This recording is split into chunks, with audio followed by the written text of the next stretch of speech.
They're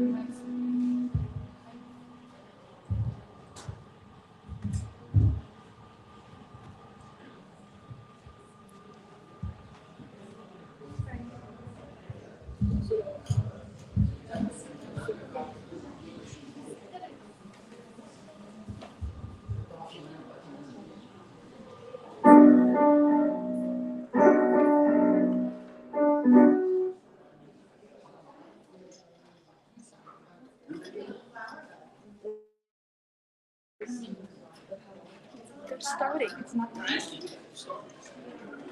Just a second. Ready?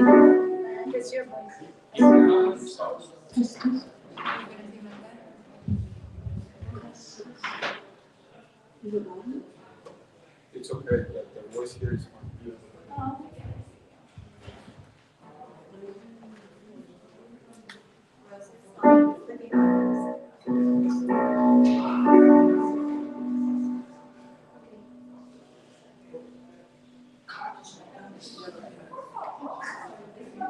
He's waiting.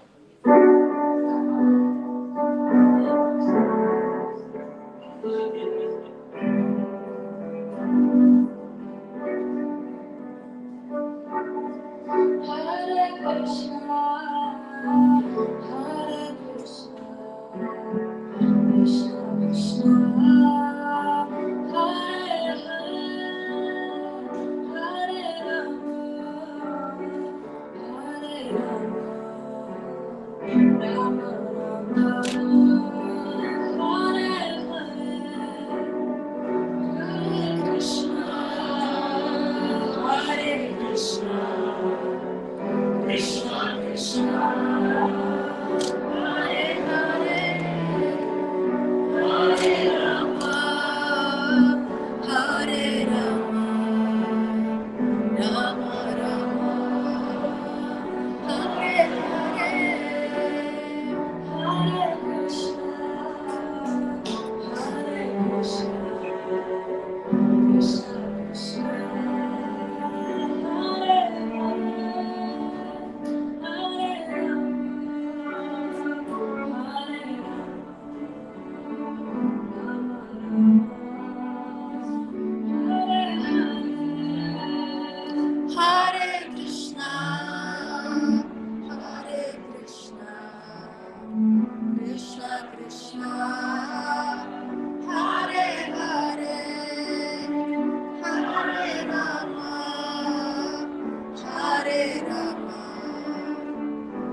Krishna, Hare Krishna, Krishna Krishna, Hare Hare, Hare Rama,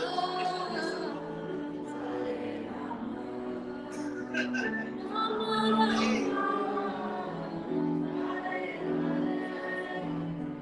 Hare Krishna, Hare Krishna, Krishna Krishna, Hare Hare, Hare Rama, Hare Rama, Rama Rama, Hare Hare, Hare Krishna, Hare Krishna,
I'm actually behaving reasonably well.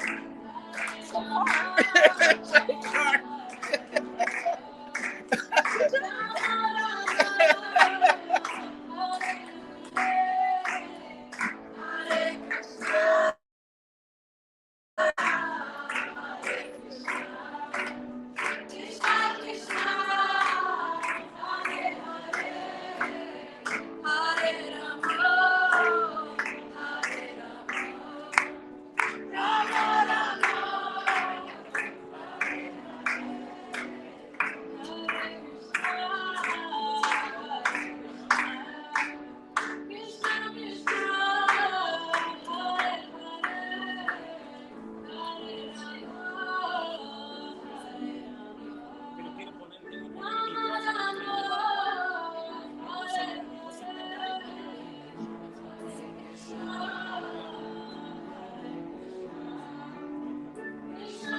Hare Krishna. Haribo. Welcome to the 50th anniversary of our dear Srimati Sannyasi. Thank you for coming.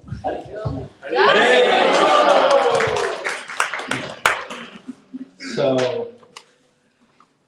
it is important to acknowledge all the devotees that made this happen.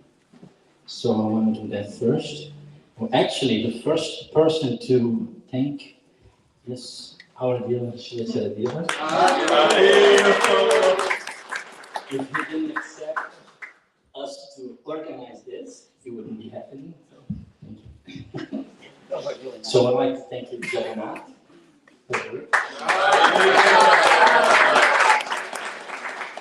Anandalina. Oh, we should mention that Ananda Leela's daughter sang and played the keyboard. Yes. So Krishna Sundari and Jaya Sita. Jai Sita cello. Wonderful people. So Gandhini. Haribo! She's not here today, she's coming tomorrow. She'll come tomorrow. So Gandhini. Haribo. Very important. Prasadam. Palaka. And Daksha. And also the boss, Panchali. So thank you. And I would like to ask everyone to please volunteer so we can make this festival really unique. Thank you so much. Hare Krishna.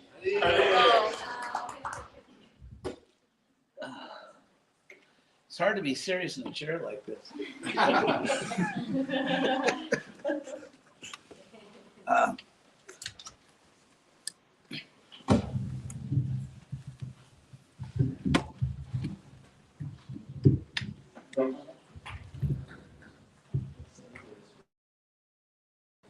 Testing 108. So, thank you all very much for coming. It's really the greatest pleasure to see so many old friends, spiritual family. I also like to give a special welcome to my brother, Alan, older brother.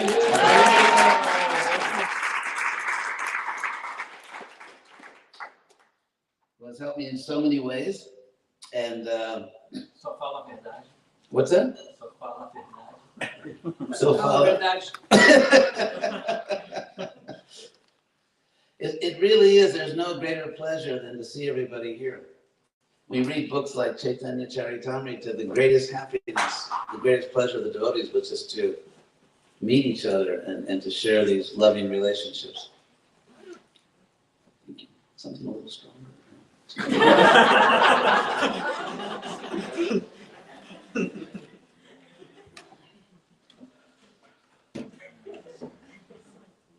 Thank you. So, thank you all very much for coming. And I thought that today I would explain the Mahabharata project. Explain what the Mahabharata is, and so I'll just begin. The words Mahabharata mean, of course, Great Bharata.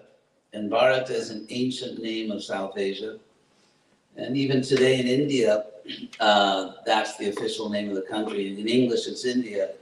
In all of the indigenous languages of India, including Hindi, it's called Bharata, which you all see in the postage stamps in Devanagari script. So there was a great king named Bharata. It's sort of a little subtle phonetics here.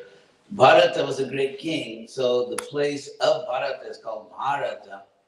And this king was sort of a king going back, God only knows how many thousands of years, and he gave his name to the land. So Bharata, also called Bharatvarsha, or the land of Bharata, basically is South Asia, including much of modern Afghanistan, of course, all of Pakistan, India, Nepal, and going to the east, even you could say, arguably, perhaps some parts of Thailand or Myanmar. So that was Bharata. And the influence of Bharata, of course, is felt in far distant places. We know that there was commercial trade, certainly with the Persian Gulf, all the way up into Europe. Just to give one example, around 4,500 years ago, there was approximately 4,500 years ago, which is a long time ago, there was a peace treaty signed between the Hittite Empire and another rival group called the Mitannis. So it's called the Mitanni Treaty. And at the end of the treaty, which gave all the conditions for peace between these two empires, in order to make sure everyone kept their word, they wrote the names of their gods and goddesses, so that, if you cheat, then very bad things will happen to you. And so what's interesting is at the end of the treaty, in order to bring the number to 108 deities, which is of course the very auspicious number in India since forever, they put 8 additional names of deities, which are the deities of the Rig Veda, the most ancient book in the world, the ancient text, which sort of is the one of the foundational texts of the whole Vedic civilization. So we know that 4,500 years ago, people practically at the border of Europe were signing peace treaties in the name of the Vedic gods. Also, they found manuals, ancient manuals on chariot racing, and all the technical terms are from Sanskrit. And just to give you, there's a very mysterious civilization called the Indus Valley civilization, which is roughly now, it's a lot of Pakistan, and then going down into West and Northwest India. And there was a very advanced civilization. It's the first civilization known on this planet that had really efficient systems of indoor sanitation. They built cities. Apparently, there's no sign archaeologically that they fought wars. It was a peaceful civilization. And it's as old as the oldest civilizations of Mesopotamia or the most ancient Egyptian civilizations. But unlike Mesopotamia and, hope you don't mind if I'm being a little academic.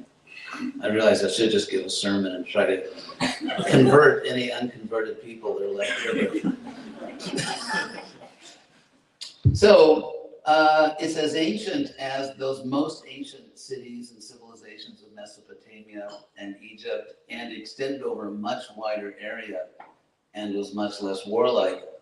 But unlike Mesopotamia and Egypt, we have not found, scholars have not found a bilingual text. Like the way that ancient Egyptian was deciphered is they found the Rosetta Stone, which was a text that had Egyptian writing and also ancient Greek.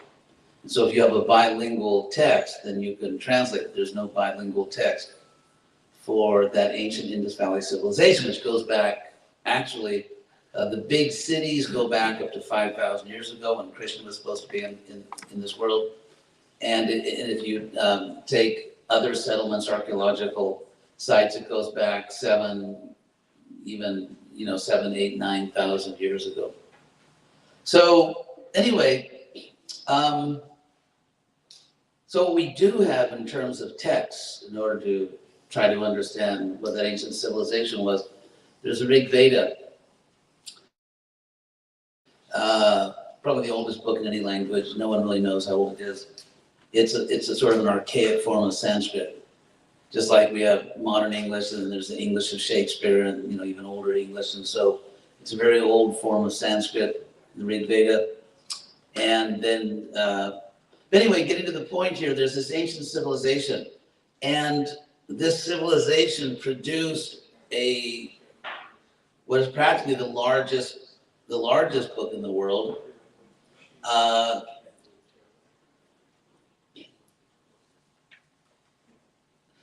That's not in your eye. No, I'm fine. I'm a yogi. Would you like to move? No, I'm used to it because Hollywood and everything. I'm used to working under lights. Would No, I'm fine. Maybe is there a curtain there? There's a music, the music There's a stand. string right on this side, look, on this side. But the curtains aren't there, the strings to the Yeah, right, the strings. curtains on all. There's no. Well, I'm looking at you, so it's not really bothering me. If it's bothering you, then Can we put something maybe close to him that can block the sun? Oh, there you go. Maybe the moon. Yeah, maybe that can block it. it's not really a problem for me because I'm looking this way. You have to bring a little closer. Closer, warmer. Yeah, that's good. You got it. It just goes to show that old Sanskrit proverb, there's no business like show business. So anyway, yeah, that's good. So something happened about 5,000 years ago, actually about 500 and... What's that? No, tell them it's... Oh.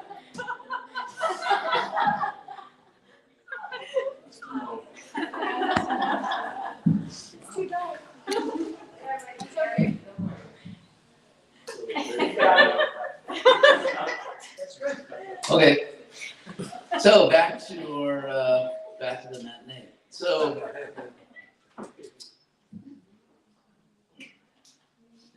could you tell her something Madhu, that we don't actually need? Madhu, Can you tell them to dile stop? que no hace It's no hace okay. falta, que no se necesita.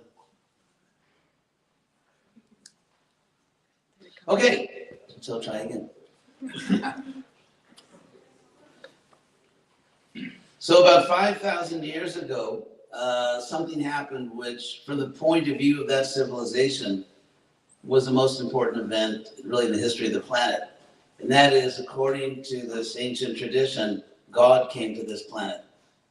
And what's interesting is because there are many traditions that claim a divine descent, which, we're not arguing against because we're actually non-sectarian. Please believe us. So, but if you look at the different traditions, like for example, if you look at the Old Testament, which all scholars agree really, including devout Jewish scholars, that it's really a historical work and it reflects many different historical periods. And so you could identify different periods of the story, and there's an oldest period which describes a situation where people have direct contact with God. And of course, the story of the Garden of Eden, which of course many people will say comes from Babylonia. But anyway, the story of the Garden of Eden with direct contact with God, and then even after that, the patriarchs, Abraham, Isaac, especially, and Jacob, they have this direct connection with God or angels. And then after that, as you go into the later books of the Old Testament, sort of this direct contact is lost. And then you start to get the books of for example, the books of the prophets, the Old Testament prophets, where people can't directly communicate with God, but the prophets somehow understand God's will and communicate it to the people or speak truth to power and so on. Anyway, there's different historical periods, but so God even appears in this world. One famous incident is when Moses has fled Egypt in the Exodus story because he killed an Egyptian taskmaster that was beating a Hebrew slave. And so he fled, and then God told him, you have to go back to Egypt. And he said, I don't think you understand. I'm a wanted man. There's like a death sentence on me in Egypt. And so then, anyway, so Moses saw a burning bush. It's very interesting. It's sort of like a symbolic burning bush that didn't consume itself. And it was on fire, but it wasn't burning up. And so then God said that, it's me, and take off your sandals, you're on holy ground, and so on. It's a very famous story, and basically had a little arm twisting, and Moses went back to Egypt.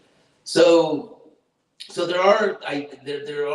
even a famous passage in the Old Testament where Moses wants to see God. The idea being that God has a personal form, and so God says to Moses, you're not basically self-realized enough yet, but to encourage you. So then God moves quickly past Moses, and Moses sees God in his form moving past him. And so, anyway, that's the Old Testament. We could speak for weeks and weeks and months about the Old Testament, but Then you have, of course, Christian theology, the idea that, anyway, won't get too much of that, the Son of God and so on. But the idea that God, the Father, so to speak, comes to earth as an avatar and actually lives a complete human life, and doesn't suffer and doesn't get killed to show how much I love you so much, I'm going to kill myself. But the idea of God coming down and actually displaying the powers of God and saving the planet, not by prophecies, not by the idea that God is, actually physically or militarily or politically going to save the planet. But Krishna actually came down to save the planet in that sense, which is something unique. And of course, in Islam, there's the idea of the prophet. So it's not that all these stories are false, or it's not that there's something, but what I'm trying to say is that the idea that God, the Father, so to speak, or God, the Friend, comes to this planet and lives an exemplary life, and even speaks philosophy, speaks systematic philosophy. If you look at the Old and New Testament, they're very powerful books, but they're not systematic philosophy, because there was no systematic philosophy in the Middle East. And so in the Bhagavad-Gita, you actually have a direct teaching. So that's the claim that's made. And the people in that civilization thought it was so important. It was the most important thing that had ever happened. In fact, that another avatar came. I'll explain the word avatar, by the way. The word, not the James Cameron version, but ava in Sanskrit is a prefix which means downward, and tara means crossing. So when a powerful being crosses from a higher realm down to this realm, it's called an avatar. Literally, the one who descends, the one who crosses down. That's literally what it means. So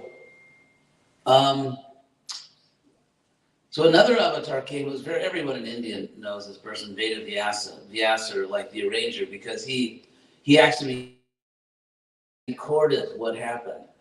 It was considered so important that Krishna came to this world that another avatar came just to record what had happened, to document what had happened.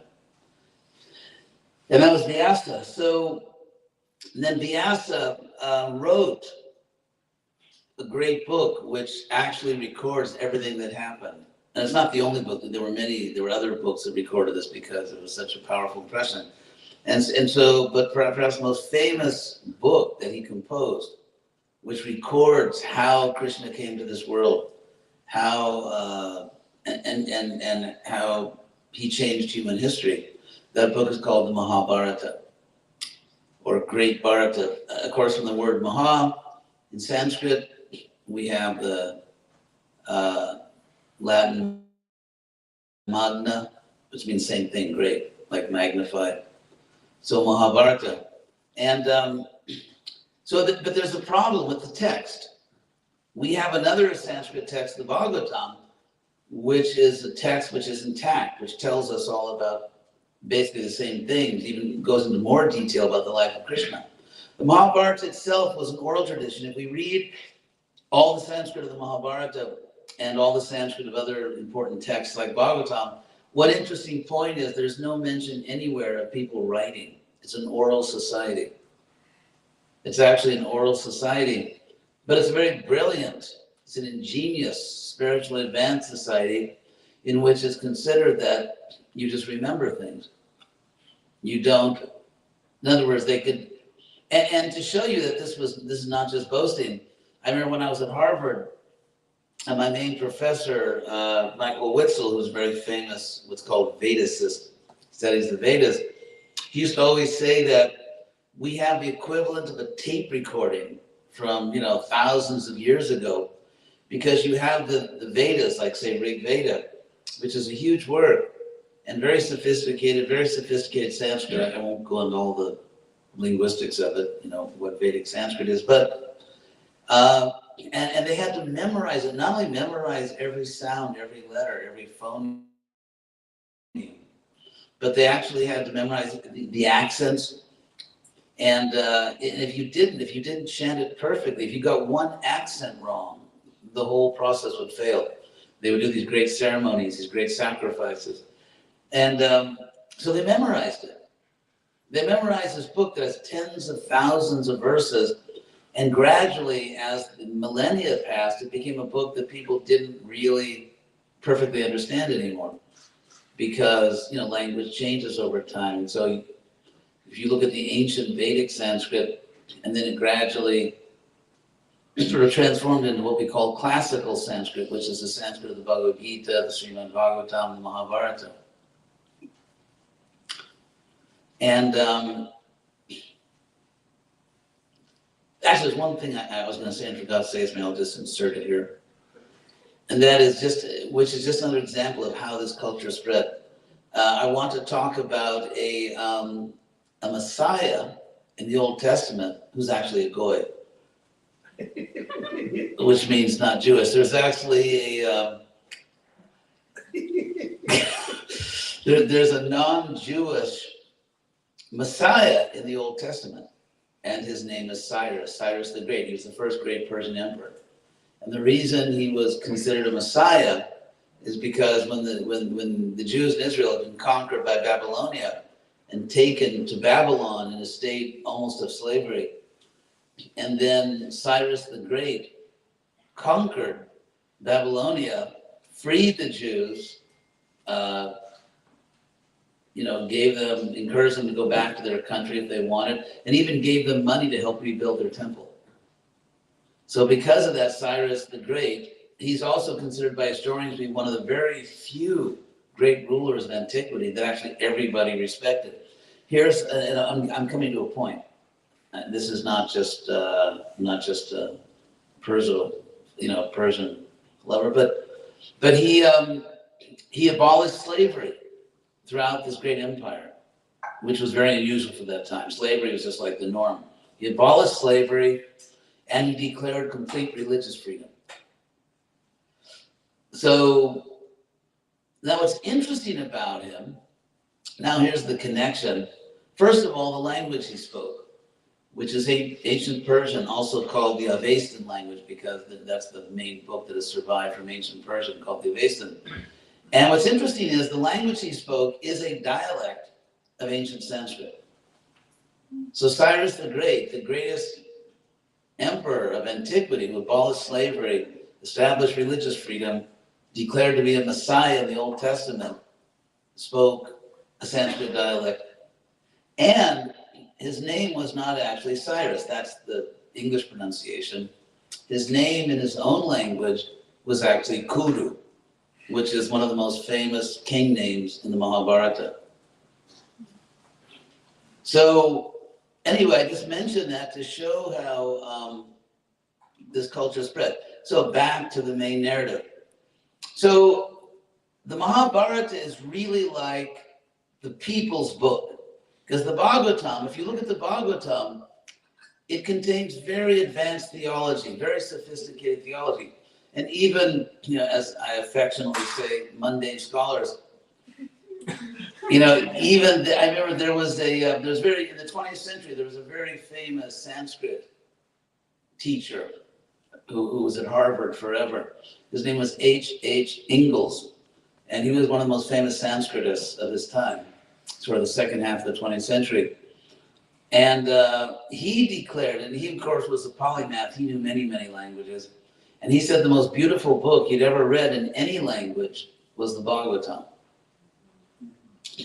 So the Bhagavatam, Bhagavad Purana, is the Sanskrit. It has some just sort of straightforward narrative classical Sanskrit, like the Mahabharata, but it also has very, very sort of advanced literary Sanskrit, and also it has very advanced theology. It goes into theology at a very high level.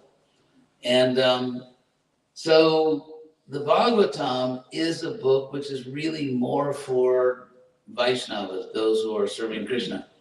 But the Mahabharata, which has all the really good stuff like sex and violence, the Mahabharata was really, it's like the people's book. It was, Vyasa composed it intentionally to be the people's book, a book that everyone could relate to. It's kind of like a sort of a combination of Star Wars and Lord of the Rings or something. So so I decided, actually a long time ago, I got this inspiration way back in, my God, it must be like the 1980 or 81 or something. I got this inspiration to translate the Mahabharata from English, Sanskrit to English, and I did actually translate 300 chapters of it. But then, and then after I finished the Bhagavatam, I wanted to do that. But then I actually had an important conversation with a friend. His name is he's known as Edwin Bryant. He's sort of a distinguished Indologist at Rutgers University, but also a Hare Krishna. And so he was visiting me one time. I lived in Arnez. I was, I was staying in a family property in Arnez in LA. And so he came to visit me and we were talking. He said, "Why are you translating Mahabharata?" Because, and so the point was that because South Asia at the time of the Mahabharata, at the time the events occurred, at the time Vyasa composed it, was an oral society. And so therefore it was transmitted orally. And even though the people in South Asia, I think it's generally admitted, had extraordinary powers of memorization, perhaps beyond anything ever seen anywhere else on earth. But the Mahabharata is like much bigger even than the Rig Veda. And it was just, and because it was the people's book, here's a, I hope I'm not boring everybody, but kind of my inner nerd is coming up. So if you look at the Rig Veda, it had to be memorized because the power was actually in the sound. Just to give one very famous example, which is, it's in the Bhagavatam, it's actually in the 6th canto of the Bhagavatam, that Indra, who is basically Zeus, Jupiter, and by the way, Jupiter is Sanskrit. Dew in Sanskrit means heaven, and Peter is father, like paternal. So Jupiter actually in Sanskrit means father of heaven, which just shows a linguistic connection. Ancient Latin and Greek are very, very close to Sanskrit. They're cognate languages. And so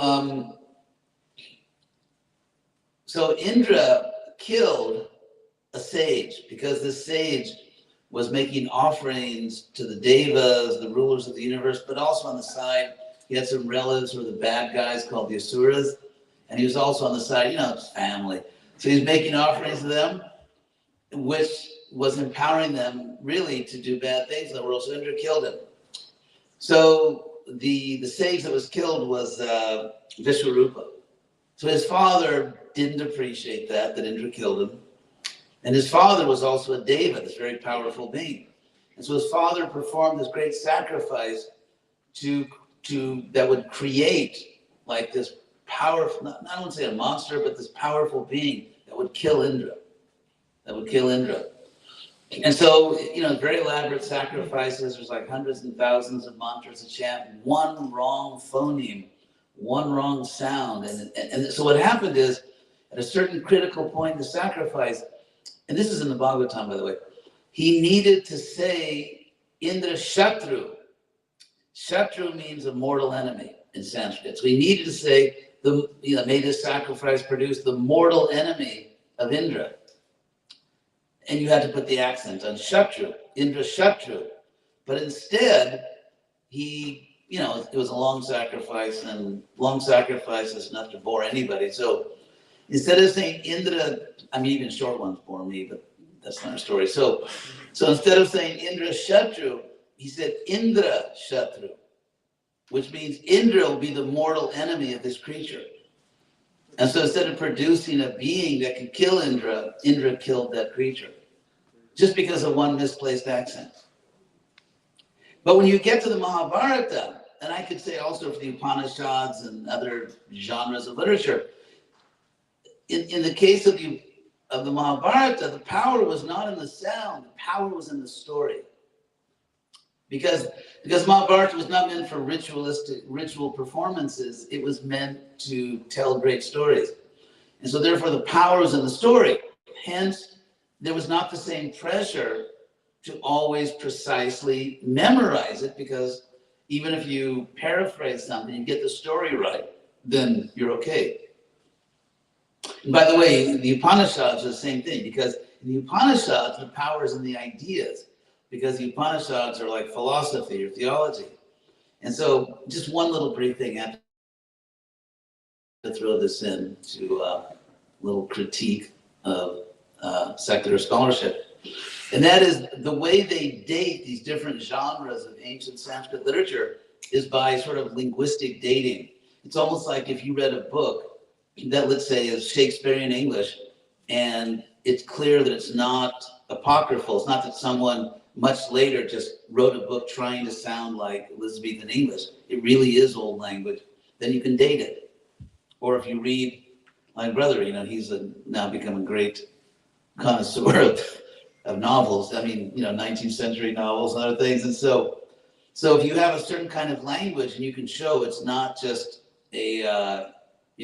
someone trying to sound older than they are, then you can date it. So they use these same techniques to try to date the different levels of language in these Sanskrit texts. Now, for a couple of reasons, that was actually sort of a silly idea. I mean, it's all they had, but for two reasons, it obviously doesn't work. The first reason is that language is one of the most important indicators of culture. I mean, culture is mostly expressed through language.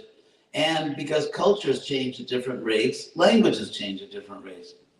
And it also depends upon the attitude toward language.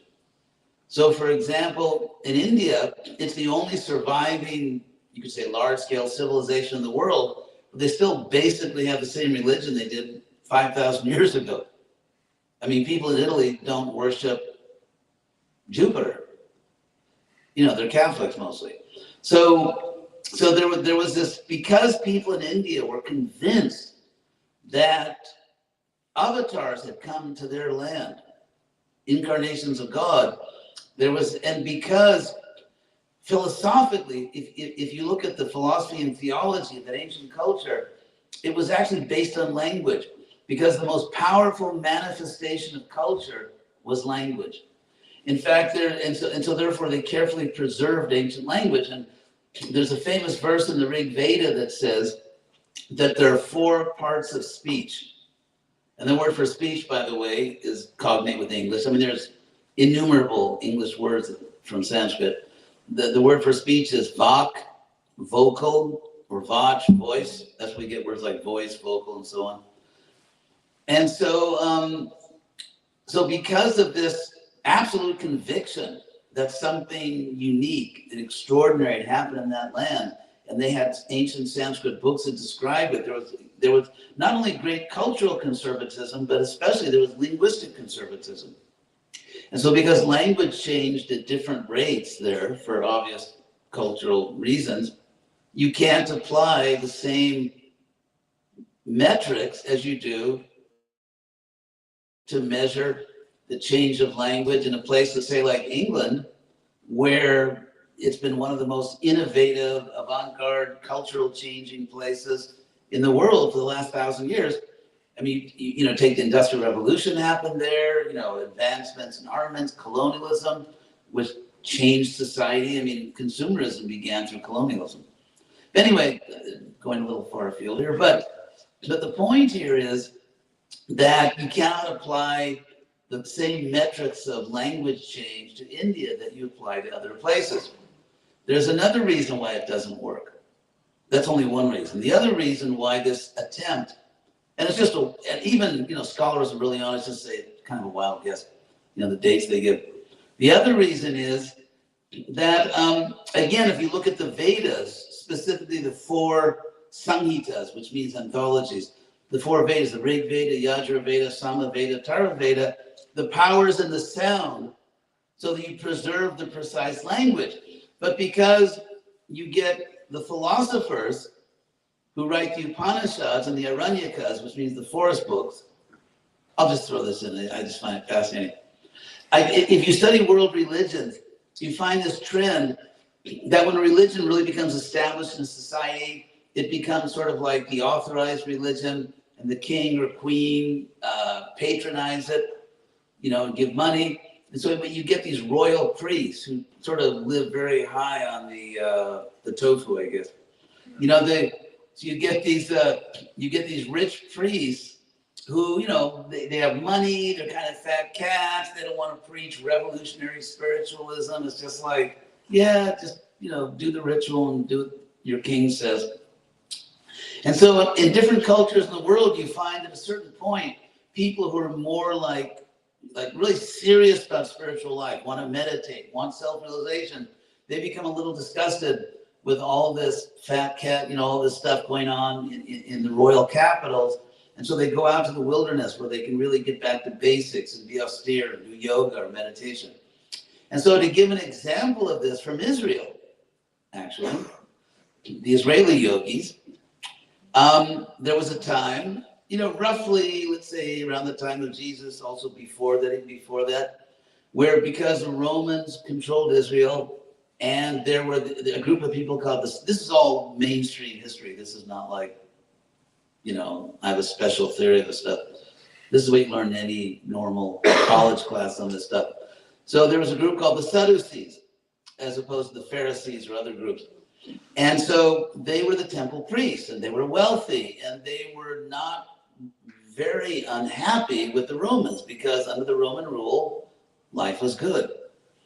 And so there are a group of people who were kind of, you know, forget this is hypocritical, and they decided to go out to the wilderness. Of course, in Israel, there's not a lot of wilderness. It's a very small country, you know, so where do you go in Israel if you want to go to the wilderness?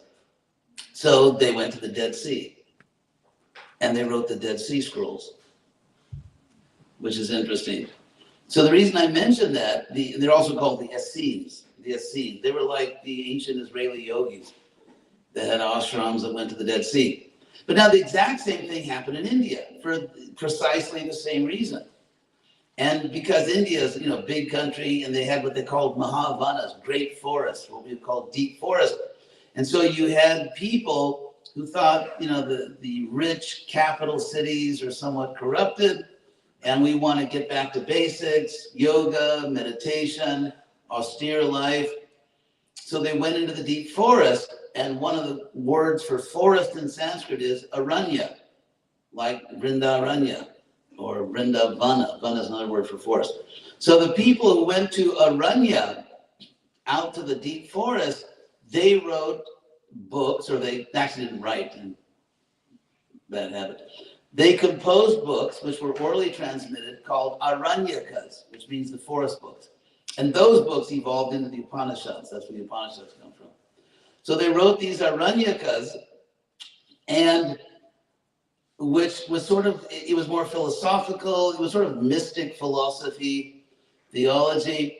And then those Aranyakas, they develop into the Upanishads. In fact, the oldest Upanishad is also called an Aranyaka. The oldest Upanishad, which is, I mean, no one really knows how old it is called the Brihad, which means great. The Brihad Aranyaka Upanishad, the great Aranyaka Upanishad. So the oldest Upanishad, you see, is actually the boundary between the Aranyaka literature and the Upanishad literature. And so, so now these people who are living in ashrams in the deep forest, almost always, you know, on the banks of rivers for obvious reasons. And for them, they were not interested in rituals, and therefore the exact sounds of the Vedas were not the point. For them, the point was ideas, knowledge. And that's called the Jnanakanda, the knowledge division of Vedic literature. And so because they were interested in knowledge, not in rituals, every succeeding generation, as language inevitably kind of, you know, evolved or just changes over time, so they would express those ideas in whatever was current language. For example, now I'm giving the same ideas that thousands of years ago were expressed in archaic Sanskrit, not even classical Sanskrit, but I'm speaking English. I'm speaking American English. And because it's the ideas, it's not the language, it's the ideas. And so then, about, let's say, approximately 2,300 years ago, roughly, you know, give maybe a little later, but roughly, we'll say around 2,300 years ago, writing, actual physical writing starts to appear in India. Because you have this very powerful cultural momentum of a brilliant oral culture. And so writing starts, and they start to write things down. So now what happens is, when they write down the Upanishads, or when they write down the Aranyakas, they're simply, it reflects the language of that time when it's written down. And assuming a bit of cultural conservatism that they, just like if we read Charles Dickens, then, we don't change the language.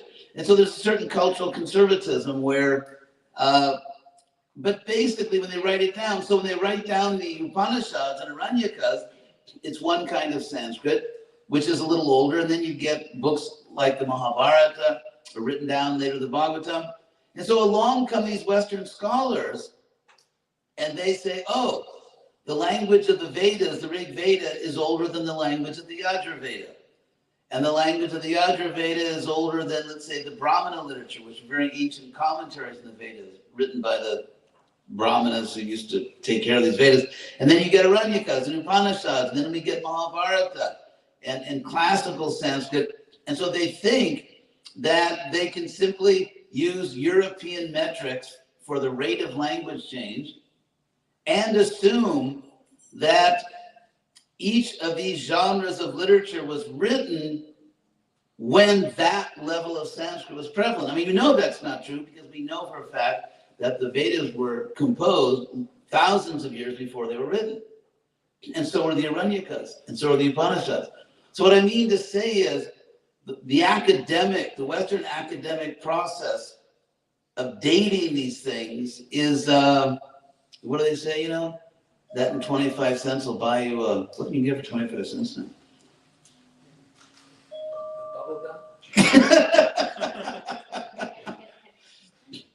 Yeah, so they don't really know. To give an example, because the nature of Indology is, and really because there were thousands of years of oral tradition, dating is extremely problematic when you start to go back in time. To give an example, for years I was on the most important Indology sort of discussion group in the world, which is called, for some reason, Indology. And it has all the best scholars in the world, from Oxford and Harvard and the Sorbonne and everywhere else. It's like the site for Sanskrit scholars of South Asia and so on. And so one thing that they all teach, I mean, literally that it's in every textbook, is that we know that the Bhagavad-Gita came after Buddhism. And Buddhism, the historical Buddha is roughly dated, 2,500 years ago, give or take a century, whatever. Now, the reason they say the Bhagavad-Gita has to be later than that, more recent, is because in the Bhagavad-Gita, I think it's chapter 5, at least 3 times you find the word nirvana, which is a key term in Buddhism. The word nirvana, by the way, nir means without, and vana means current or flow. It's like you stop the current of rebirth, of karma, of dying and being reborn again in the material world. Now, I posed a question on this discussion group to all the best Sanskrit and Hindu scholars on earth. This is what I said. I said there are 3 logical possibilities. 1, the Bhagavad Gita borrowed the term nirvana. By the way, the Gita says Brahma nirvana, nirvana in the absolute, so it's not an empty nirvana. I said the first possibility is the Gita borrowed the term from Buddhism. Second logical possibility is that Buddhism borrowed the term from the Bhagavad Gita. The third possibility is they just both use the same term and no one borrowed from anybody. Those are 3 logical possibilities. So then I said, I want to say contundente, what definitive proof do we have? What definitive proof do we have, since everyone is teaching that the Gita borrowed the term from Buddhism, what definitive proof do we have that actually happened, that the Bhagavad Gita borrowed the term nirvana from Buddhism? And the response was absolute, total silence. No one had the slightest idea why they were all teaching it. I swear to Jehovah. And then, what if I actually became a Jehovah's Witness again? My brother would really, that would probably be too far. He can accept Hare Krishna.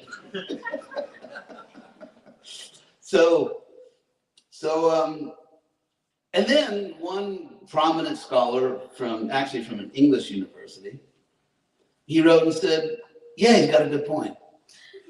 And maybe we really don't know. We thought we knew. It's like Socrates, if you read the Apology, which is Socrates' defense of himself at his trial in Athens, and the oracle at Delphi. The oracle at Delphi was a Greek island, Delphi, in which there was a priestess who could communicate with Apollo. And so people would go from all around the Greek world to ask questions to this oracle. And then she would communicate with Apollo and give the answers. Someone asked, who's the wisest man in Athens? And the answer was Socrates. So Socrates is saying like, geez, I don't know why Apollo said that or why the oracle said that. And he said, well, maybe it's for this reason, that I know what I don't know, and everyone else claims to know what they don't really know. So anyway, I just wanted to mention that point about dating. So anyway, so I wanted to do the Mahabharata because it's the people's book, and none of you noticed, but there are not huge crowds of people banging on the doors of Hare Krishna temples wanting to join. So what I thought, well, since this is Mahabharata, it's like the people's book. It's not advanced theology. It's not sophisticated Sanskrit. It's just the book for the people. So I thought maybe I could present that in a way that would really interest people in this great culture. So anyway, I'll tell you now what we have, what remains of the Mahabharata today in terms of physical documentation. In India, every state in India, and in some cases parts of states in India, was for thousands of years perhaps a separate country with its own language, its own alphabet. So India is really like Europe. And imagine if some external power came to Europe and forced Europe to become one country. That's what India is.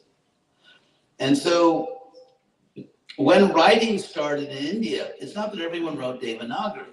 Devanagari, that particular script, was only written in, say, Uttar Pradesh and probably Rajasthan and maybe in other places, I don't know, Punjab, but Madhya Pradesh, I think. But for example, in Bengal, they have a Bengali script. They have their own alphabet. All the South Indian states like Tamil Nadu, Andhra Pradesh, and now Telangana, Kerala, and Karnataka, they all have their own alphabets. Everyone has their own alphabet. Orissa, which is south of West Bengal, they have their own alphabet.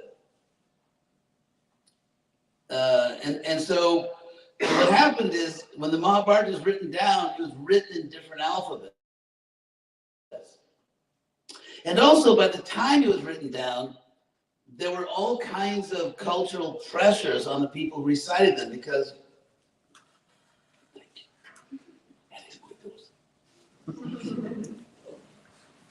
I guess you can get good help in the Hare Krishna movement.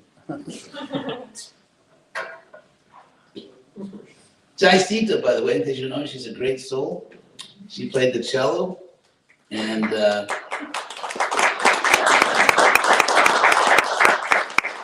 she's helping to translate my books in Spanish, originally from Puerto Rico.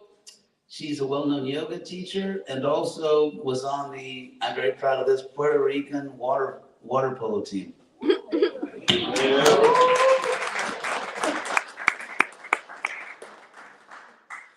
Anyway, so let's say, for example, you were reciting the Mahabharata in, let's say, part of India where the king worshipped Shiva and not Krishna. So if you wanted to recite in that kingdom, you'd better come up with some really nice chapters glorifying Shiva. Or let's say, for example, South India. South India has always been more conservative than North India for the same reason the American South is more conservative, because it's geographically isolated. All the immigration into America came either through New York or through California or Seattle, and therefore people on the east and west coast northeast coast were exposed to many different cultures. You become literally cosmopolitan. You become more literal. Whereas the South was isolated. It was mostly rural and agricultural, and it didn't have much contact with people of other cultures. So you get this conservatism. Same thing in southern India. So I always say that South India was the buckle on the Veda belt. And so and it was morally more conservative for that reason. So to give an example, there's one story in the northern Mahabharata, and Mahabharata takes place in northern India mostly, and that's considered to be where the original versions, where Satyavati is this incredibly beautiful young girl that's rowing a boat across a river for her parents, who were fishers, and the sage comes and gets in the boat, and she's so beautiful, he's just very attracted, and so he basically tells her, let's just do it. And so, and she says, excuse me. By the way, I think this is a somewhat corrupted story, which I'm trying to rectify. But at least that was the I would say the corrupted North Indian version of the story. So they go to an island in the middle of the river, and he has this Hollywood fog machine, and he creates fog, and they go on the island, and he begets in her an avatar. He actually begets an avatar, Vyasa.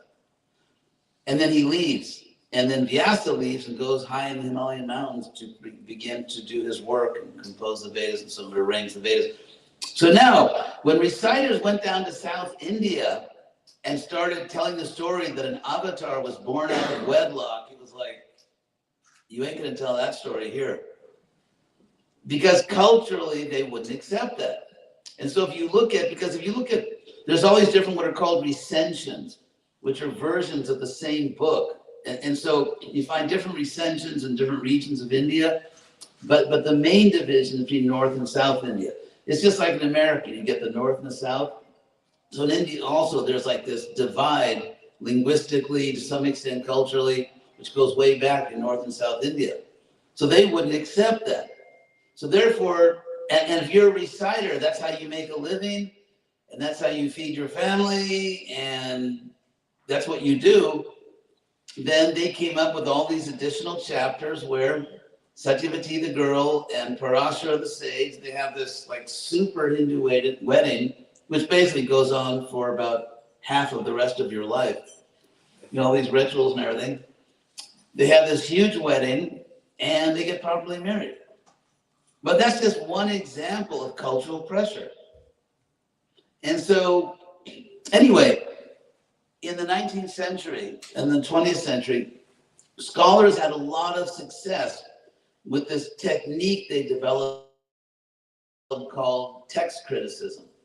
And what text criticism means is they took the books which were most ancient books that are most important in the Western world, which were the Bible and ancient, Greco-Roman literature, the classical Roman literature of Greece and Rome. And what they did is they took all the surviving variants, all the different versions survived, and they studied them, and through scholarly techniques, they worked their way back to the oldest text. So that's called text criticism, where you take all these different versions of the text and you work your way back to the oldest version. So they said, well, it worked for Greco-Roman literature, it worked for the Bible. Why don't we apply the same technique to the Mahabharata and work our way back to the oldest version of the Mahabharata? And that's what they did, and they couldn't do it. And they declared it. I mean, the main editor of the project was this brilliant Sanskrit scholar, a Hindu, actually a Vaishnava, named Vishnu Suttankar, a very famous scholar. And this is going back to the 1930s, 1940s. And he wrote this huge introduction to what is called the critical edition of the Mahabharata.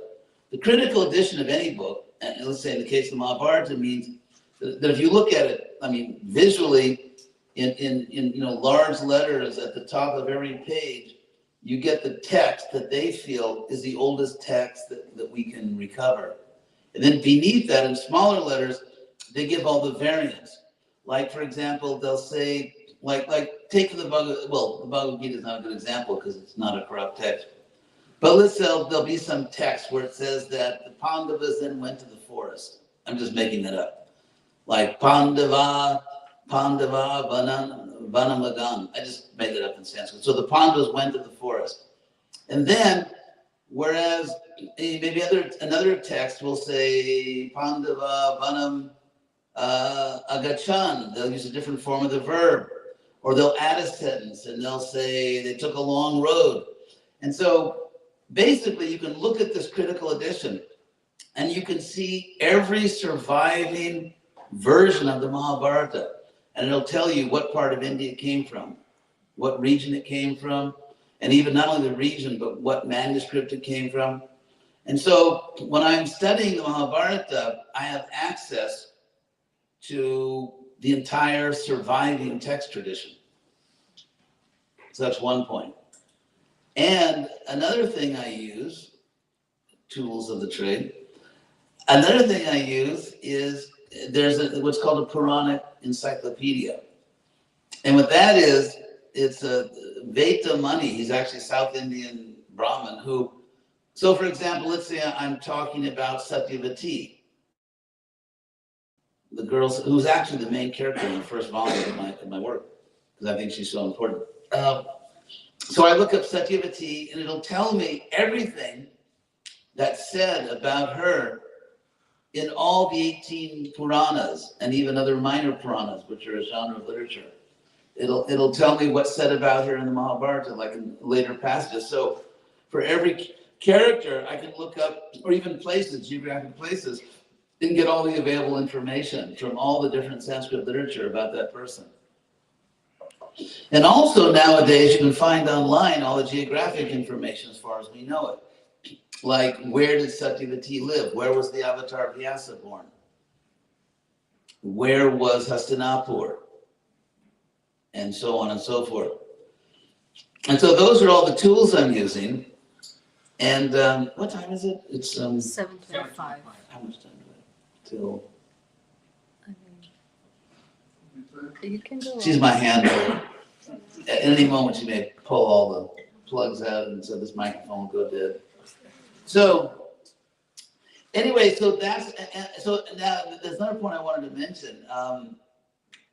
There are some people who claim that we can't really understand ancient cultures. I mean, we can't even really understand our neighbors, like let's say Mexico, because different culture. And so if you say something really wicked like Trader Jose's, that's like cultural appropriation. The funny thing is, if you know the history of Mexico, it's actually a mixture of dozens of different cultures.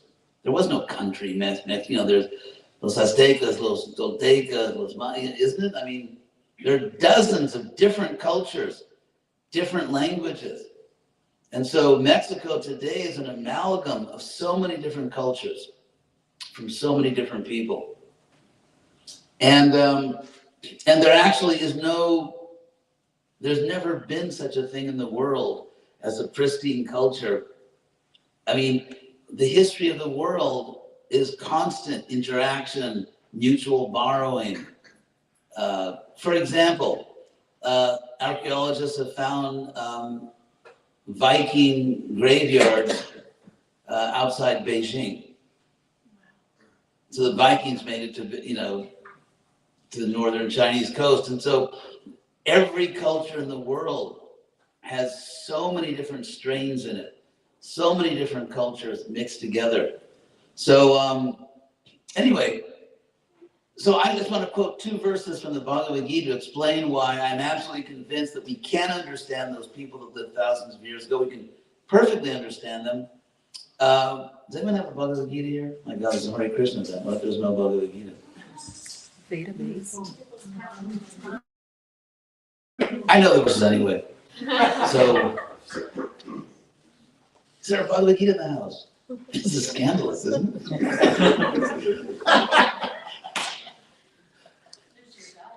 What? Well, I wanted the Sanskrit. Okay, anyway, here are the verses. It's chapter 18, verses 20 and 21. I'm a Gita thumper. So, Krishna says that, well, actually, I did forget a little of the Sanskrit, but he says that those whose intelligence, whose knowledge, whose worldview, whose understanding of life is virtuous, sattva guna, they see all the differences of the world. You know, there's different races, genders, species, ages, personality types. I mean, there's just unlimited differences. And yet, within all those different things, they see one underlying spiritual truth. So that on a spiritual level, the soul within me, or actually I the soul within my body, I the soul, you know, I am a soul, you are a soul, and however different our bodies may be, as souls, we're one. Not that we're the same person, but there's a profound eternal oneness because we're all souls. And the differences are superficial. Literally, they're on the surface of the body. And so if your worldview is informed by goodness and virtue, you'll actually see that. And so even if people are, say, different genders, different ages, different races, different ethnicities, but you actually see, oh, you have that? Good job. You actually see the oneness of everyone. Yeah, the exact Sanskrit is 18, 19, let's see. Sign of the time, wrong verse. It is 21. 20. 20.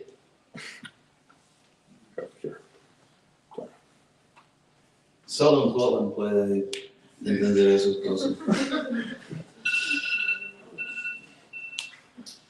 So Krishna says literally, sarva bhuteshu, in all creatures. Sarva bhuteshu, in all creatures, jnana ekam, that knowledge, that worldview, by which ekam bhavayam abhyam ichate, one sees a single unperishing nature, or a single unperishing state of being in all different creatures. And he says, avibhaktam vibhakteshu, undivided within the divided, literally. Or unseparated within the separated, undivided within the divided. Avibhaktam vibhakteshu tadjnanam, that knowledge, vidhi, know, the command know, satvikam, is in the quality of virtue or goodness. And then he says, let me get brand X. Let me say that, brand X. Whoops. Oh, the next one here. I can actually hit the button next. Just exhausted my technical understanding. So then Krishna says, Pritak twaina tu jnanam nana bhavan pritak vidhan veti. That knowledge by which one sees in different creatures differences. In other words, men and women are different, period. People of different cultures are simply different. So you see in all beings, the difference is fundamental and it's permanent and they're just different. So you see people are just different. So Krishna says, no, that understanding of life, in which you see the differences as permanent and fundamental, and you don't see the ultimate oneness of all beings, he says that you should know that is Rajasam.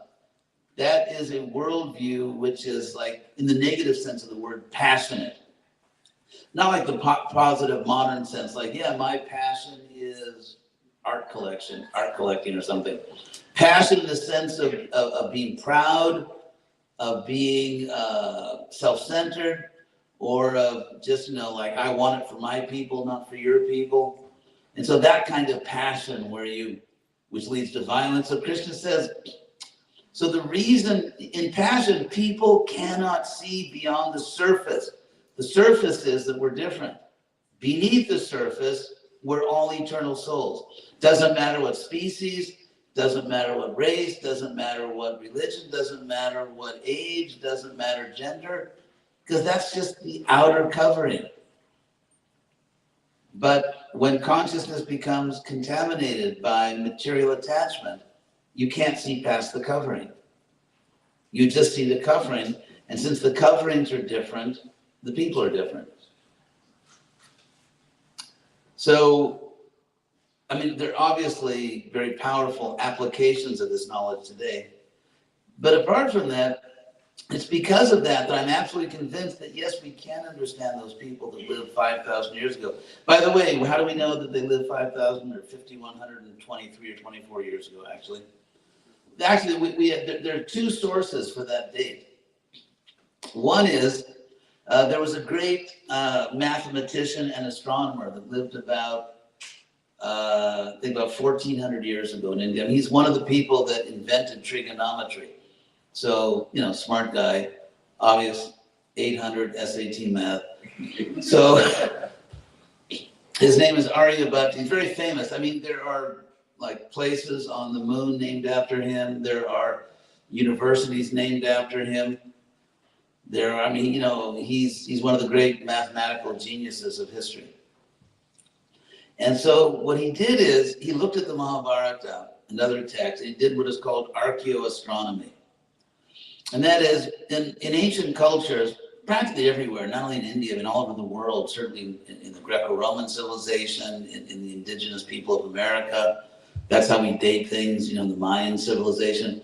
Because people back then were very attuned to astronomy. So, for example, they found these ancient structures in Mesoamerica where they'll say there'll be a building, a temple or something, with holes in certain places, so that exactly at the equinox, the sun's rays go right through there. And so that's archaeoastronomy. We can see that archaeo means ancient, and astronomy, so that people constructed ancient, buildings, structures, which were like calendars. They knew, when's the vernal equinox, and then the winter equinox, the solstices. So they actually had calendars just by building structures where the sun's rays would strike a particular point exactly at a certain time of year. So people were very attuned to the night sky. Also, throughout the ancient world, certainly all over Europe and all over India and Asia, astrology. By the way, astronomers will never get over the fact that they lost the ology word. Like there's geology, physiology. They lost the ology word to freaks, and they have to be astronomers instead of astrologers. They really are not happy about that. But anyway, in fact, one of the reasons, the Copernican revolution, where he realized that the solar system is heliocentric, two things that I may not tell you about that. The reason he was so interested in that is because he wanted to enable more precise astrology. And also because, and the way he discovered the heliocentric thing was not by rejecting religion, it was because of his deep religious beliefs, like all the first great scientists. Because he was and this was common back then, a Christian Platonist. He was that's what you should listen to audiobooks, Plato. Actually. It's always looking for something new. But really, Plato, that's a great thing to listen to. So he was, so Plato, one Christian Platonist who became the most important theologian for many centuries in Christianity was Augustine. Augustine of Hippo, who, anyway, I won't go into my thing on my rap sheet on Augustine, but so Plato talks about the sun. In Plato, the sun is a very common symbol of God, the source of light, the source of life. So it's just a natural, literary symbol for God. And so Copernicus was thinking, well, Plato, the sun, God, if the sun really is like the eye of God, if the sun really is like, the source of light, why not a heliocentric solar system? Anyway, so there, and in India, of course, I mean, astrology was a science, and so therefore, whenever an important event happened, like Krishna is born, or some other great soul is born, or the great battle of Kurukshetra takes place, the climactic battle of the Mahabharata, and so, bless you. So, in all these different events, they will describe, or often describe, the night sky. They'll describe the zodiac, and that's the way of, what do they say it, like time stamping it? Yeah, that's the timestamp. And so because they tell you what the night sky was when these important events took place, that's because they didn't have BC and AD. There was no Jesus, but it was thousands of years before Jesus. They can't say like before Christ. And so they didn't have like this, they didn't have a system where there was a fixed date. So it's so many years after that fixed date because their culture had just been going on forever. So, but they did, which is interesting. So we take it for granted. It's like, like 2022, but that's just 2022 years after some fixed event. They didn't have a fixed event like that. Although later they did after Kurukshetra, as I'll explain. So Aryabhatta, this one of the great mathematical and astronomical geniuses of all time, he read the astronomical descriptions in the Mahabharata. And then he posed a simple question. How many years ago was the night sky in that precise configuration? And the number he came up with was, for us today, 5,123 or 24 years ago. That's when the night sky would have been like that. Now, someone could say that, well, maybe someone, maybe he just wanted it to be old, but you can't do that because, but anyway, I want to go to astronomy. There's something called precession, where when the zodiac turns around, it doesn't turn around exactly in a year. There's a little lag time. And so over time, it starts becoming imprecise. You can't fake things. And people didn't discover precession until many, many centuries after Aryabhatta. In other words, he couldn't have faked it. That's the point I'm making. So anyway, so then there's also an inscription found, I think in Madhya Pradesh in India, in a place called Aihole. And it was an inscription that a king, Pulakeshin II, he had this poet write a poem praising him. That's what kings do. And he had it inscribed on a plaque, and that plaque has survived. The plaque, we know, is dated back to around roughly 1,400 years ago, 1,400 years ago. And in that inscription, fortunately, the king was not, completely self-centered. So he didn't simply talk about the battles he'd won, the charity he'd given, but he also wanted to date it. So just like we say it's 2022, it's 2022 years after the date assigned to Jesus. So similarly, this king had a number put in to this inscription, which survived, it still exists, saying that I am ruling my kingdom so many years after the battle of Kurukshetra, which was the great climax of the Mahabharata. And so if you calculate exactly how many years ago that inscription was made, and we know that, and then add on the number of years between the inscription and the Mahabharata war, it comes out to be exactly the same number as Aryabhatta. So, in case you were interested, that's where that number comes from. They'll say that Krishna appeared so many years ago. Anyway, so So that I'm working on the Mahabharata based on my conviction that people are people, and that therefore, even though the culture was different and all that, it's not hard to figure out like what they were thinking, because there's certain, for example, the argument's always given that morality is relative because different civilizations have different moral rules, which is actually not true entirely. Because if you look at different civilizations, even though they may have different laws and what's criminal, what's legal, but behind that, if you look at the moral principle behind it, those principles tend to be the same. For example, the fundamental principle of quid pro quo, which is a legal term. You want to explain what that means? An eye for an eye, a tooth for a tooth? Yeah, quid pro quo means that, equal for equal, like whatever, in other words, parity. That you should, if you do this, you should get an appropriate response. Yeah. You give something, you receive something. Yeah. So the idea of justice, the famous symbol of justice, the goddess blindfolded holding a scale, mean that the goddess does not see, who's my friend, who's my enemy. It's just weigh the evidence. And so that concept of justice you'll find all around the world.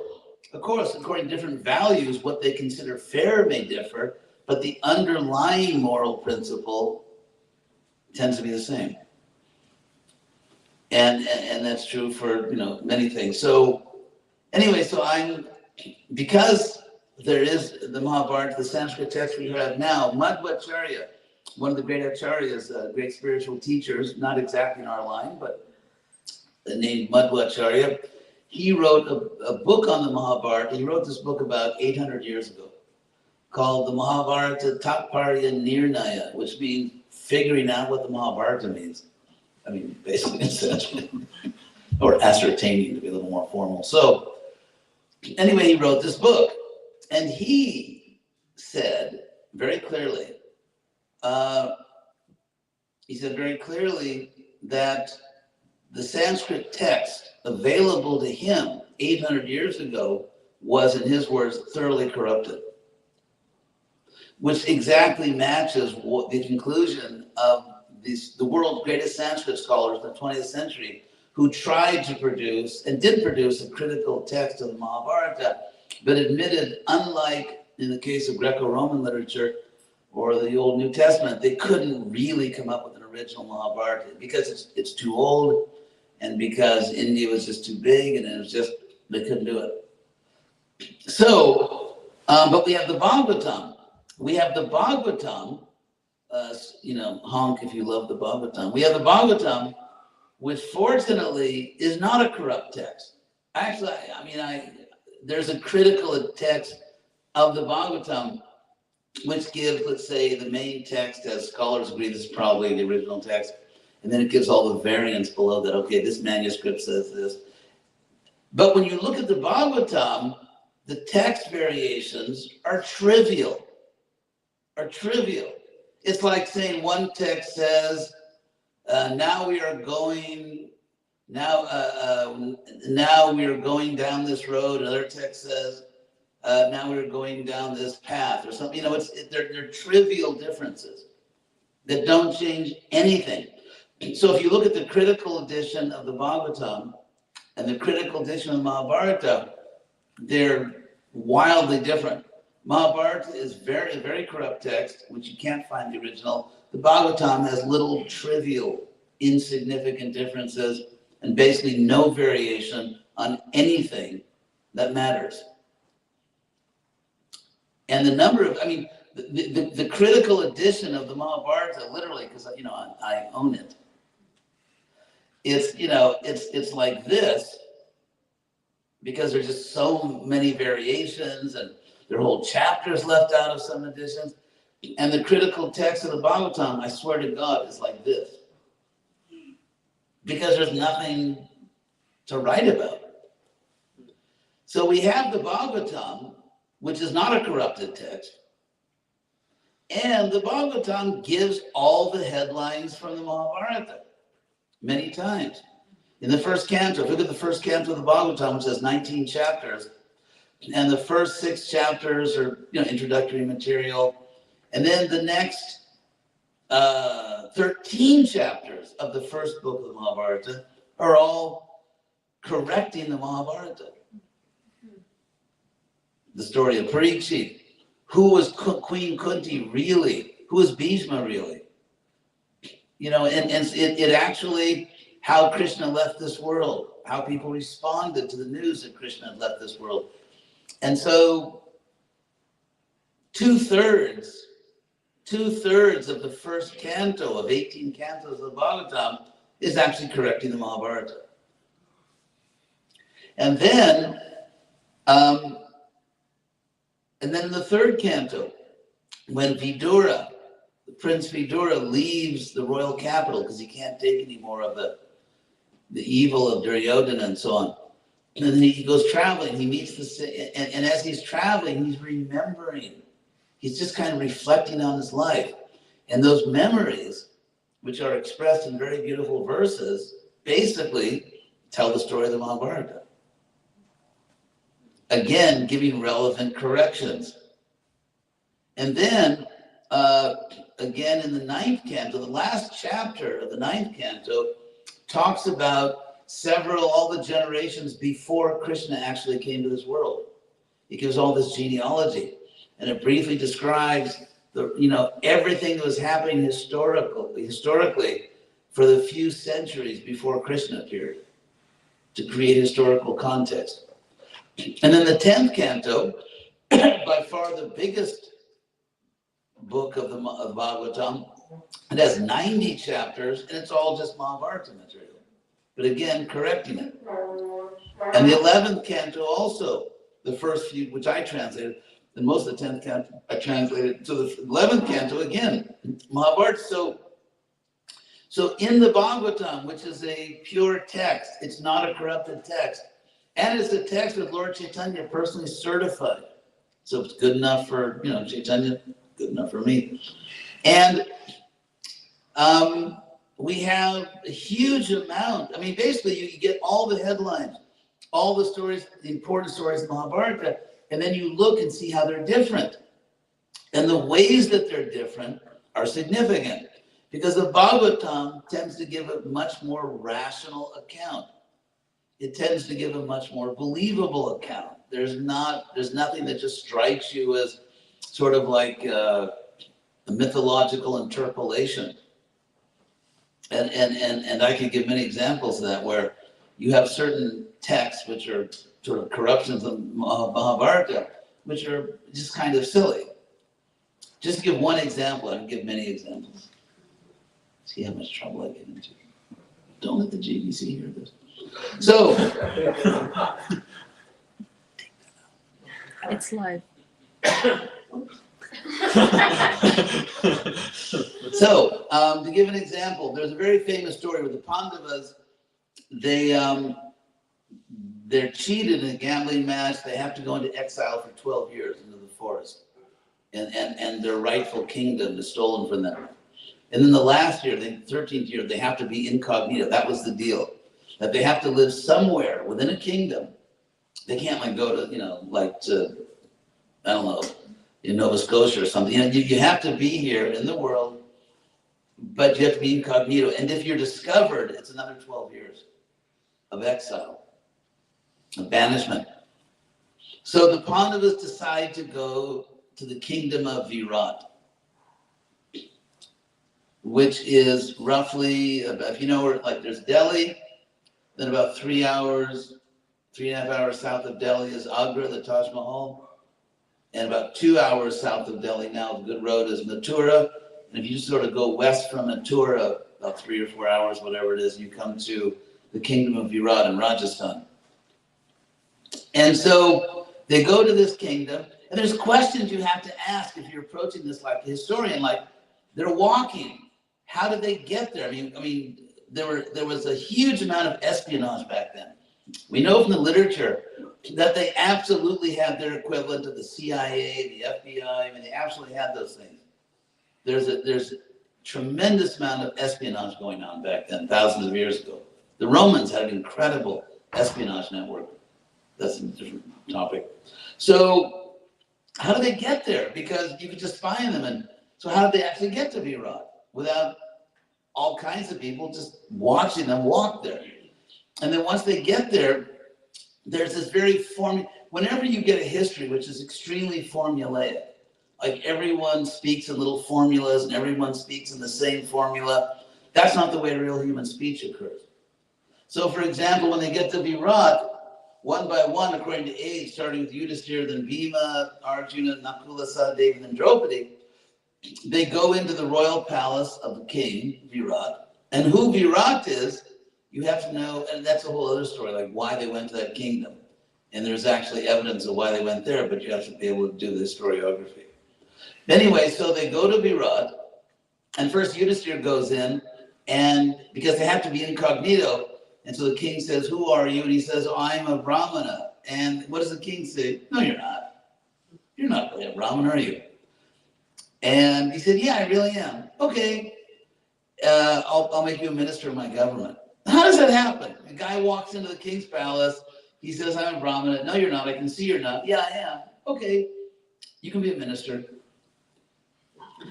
And what happens is that every Pandava, the 5 Pandavas, everyone that goes in there, it's exactly the same. It's just like you just fill in the blanks with different words. It's like an application, name, date of birth. It's the same for everyone. You just fill it in differently. So it's like this little formula thing. They just fill it in. "Oh, hi." And Bhima goes in, "Hi, I'm a cook and I'm a wrestler." "No, you're not." "Yeah, I really am." "Okay. You can be in charge of this and that." Now, what's interesting is that one thing that makes this silly, and like I say, either there was a plan behind this between the Pandavas and Virat, or he definitely had, Alzheimer's. Because,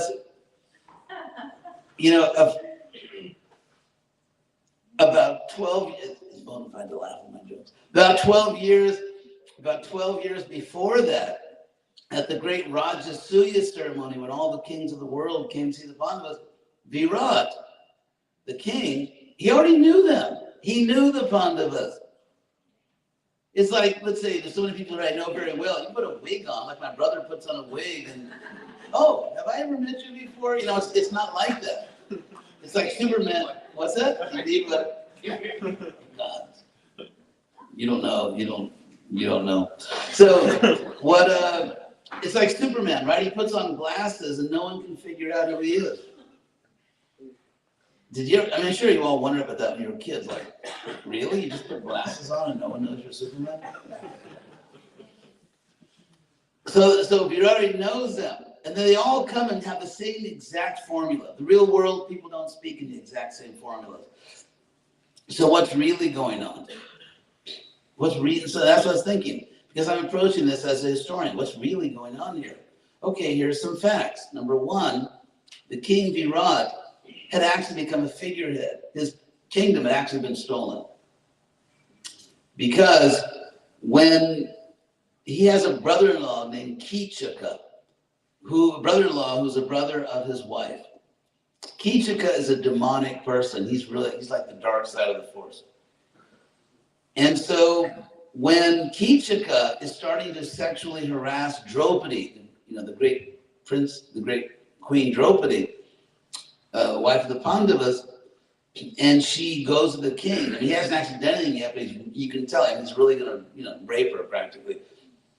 So she goes to the king and says, you have to stop this. You're the king. This is against Dharma. And the king, he hadn't do anything. And then Kichaka says, the king is afraid of me because I have the power. Kichaka has actually taken over the kingdom. It's just like if you look at the early history of France after the fall of the Roman Empire, they had this kingly line. So even though other people took over the power, they still kept a figurehead king on the throne, in the Middle Ages for a while. So something like that. The king was just a figurehead. He had no power over Kichaka. Of course, so that's the proof the kingdom had actually been usurped. And then, of course, Bhima, the brother of Arjuna, killed Kichaka, sort of pounded him into a medicine ball. and save Draupadi. And so why did they go to Virat? I mean, it's clear that there was some type of agreement between the Pandavas and Virat. You protect us, you hide us, we will restore your kingdom. Why else did they go to that particular kingdom? Why not somewhere else? Because, and again, these are things you have to dig out. You have to be a historian looking at this. The kingdom of Virat was not an ancient kingdom. It was also called Matsya. It was not an ancient kingdom. It was actually a fairly recent kingdom. Because Satyavati, who's the great grandmother of the Pandavas, and who's still alive then, she had a twin brother. Her twin brother was named Matsya. Matsya created that kingdom. So it was a kingdom that had only existed for 3 or 4 generations when the Pandavas went there. And the rulers of that kingdom were direct descendants of Satyavati, who was helping the Pandavas. So anyway, these are things you won't get in the Indian comic books. But, so that's basically what I'm doing. I'm reconstructing the history, taking little bits of information. It's almost like in archaeology, you find a bone here, a bone there, and you have to reconstruct, let's say, like a dinosaur or something, or some prehistoric mammal. And so what I'm doing is just finding bits and pieces all over the place. Some of it in ancient texts, some of it geographical. For example, Shantanu marries Satyavati. He meets her in the forest. The obvious question that no one ever asked, what's he doing there? He's hundreds of miles from his own kingdom. Kings just didn't go wandering in the forest in other people's kingdoms. So why is he there? And so anyway, so there's all these things. So it's actually a process of historical reconstruction, putting together all these pieces. It requires a really clear understanding of the ancient geography and all kinds of things. So this is what's keeping me off the streets, you know. Anyway, so I'll stop there. But that's the Mahabharata project I'm working on.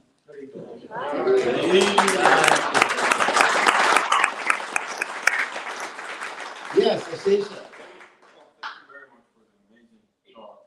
As much as your time allows, I have 3 questions. First of all, how could at the first place someone think that Buddhism gets the word Bhagavad-Gita gets the word nirvana from Buddhism? Well, Bhagavad-Gita happened and even initially compiled way before even Lord Buddha come. When you were a kid in your country, did they have a game called Keep Away, where like the kids take something away from another kid? In English, they call it Keep Away.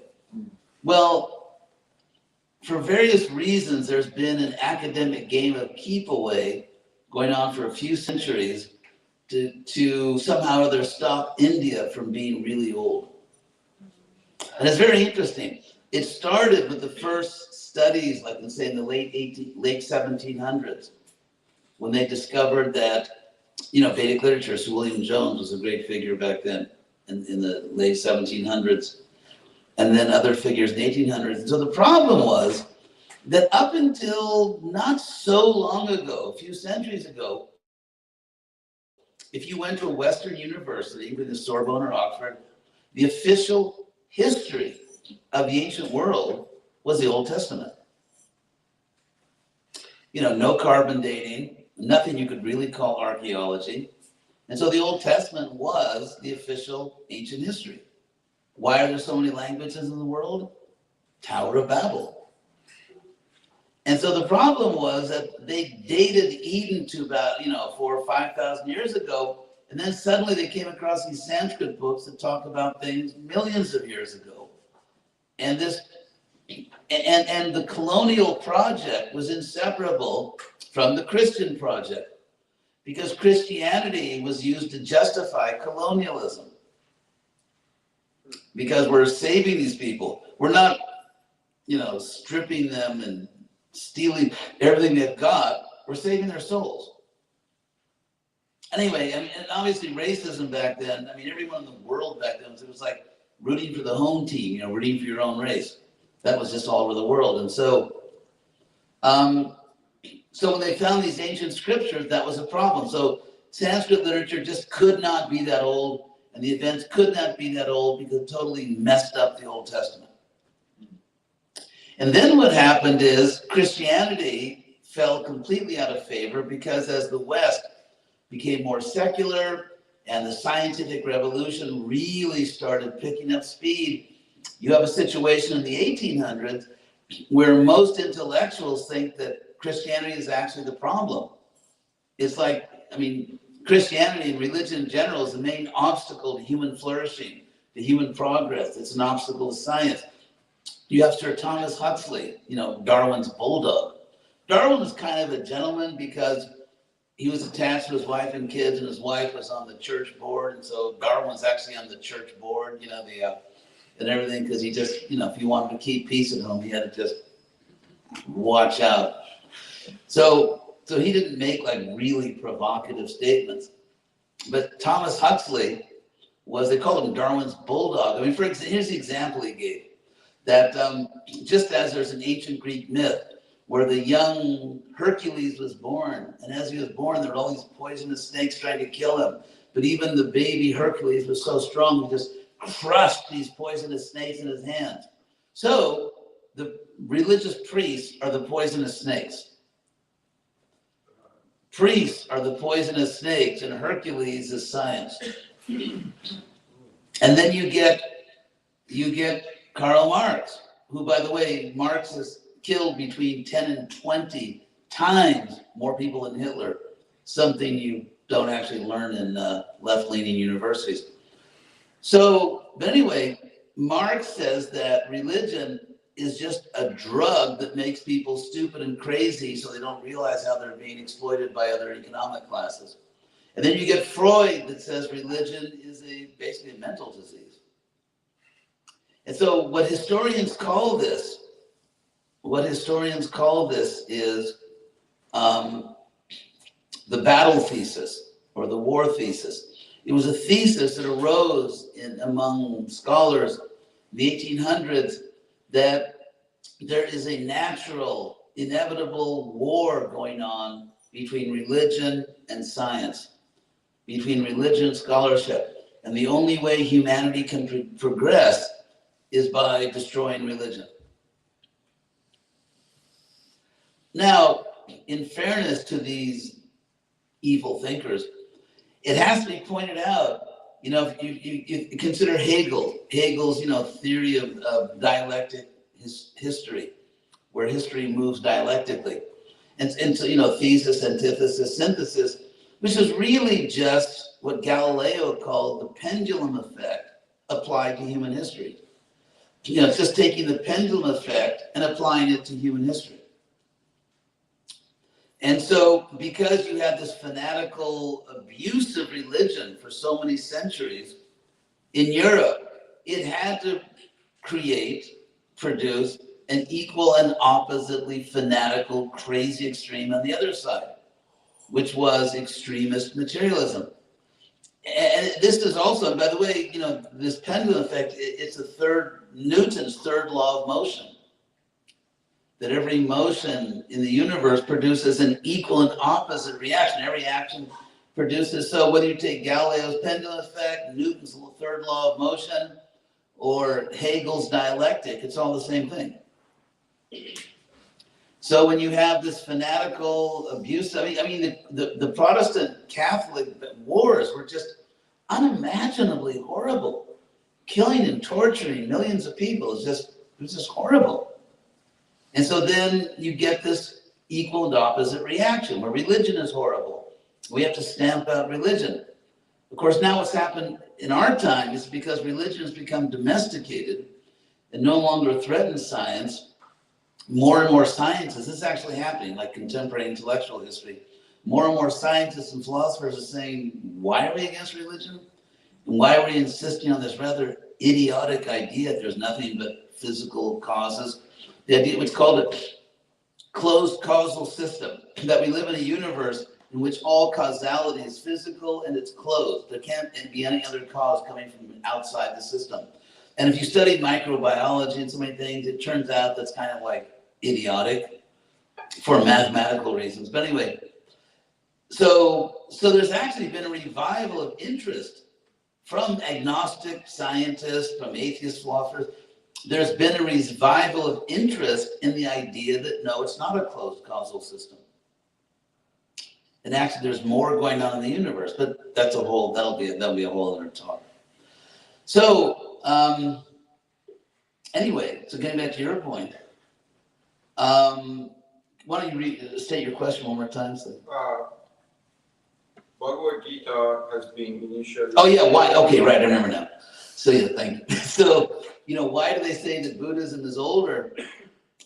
Because India, precisely because they have the Bhagavad-Gita, that compared to some of the fanatical, just silly claims, say, of Christianity, like this is the only way, and that, God, imagine you're a father, let's say you have 10 kids, and one of them is really a nice child, you have 9 kind of like, kids don't really follow you.